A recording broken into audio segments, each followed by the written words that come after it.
Good afternoon বন্ধুরা, আজকে আমাদের সানডে স্পেশাল মেনু কী কী আছে চলুন দেখি একবার। ভাত হয়েছে, সাদা ভাত, মুগ ডাল হয়েছে, কাঁচা মুগ ডাল হয়েছে, কুমড়ো শাকের চচ্চড়ি হয়েছে,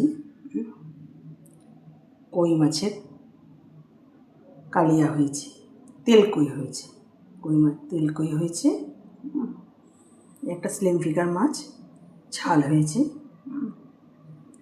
আর কষা কষা মটন হয়েছে, কষা কষা মটন হয়েছে, আর গাছের আমের চাটনি হয়েছে। এই হচ্ছে আজকে আমাদের লাঞ্চের মেনু বন্ধুরা।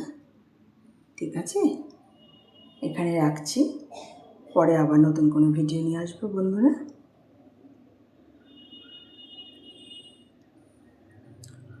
নমস্কার।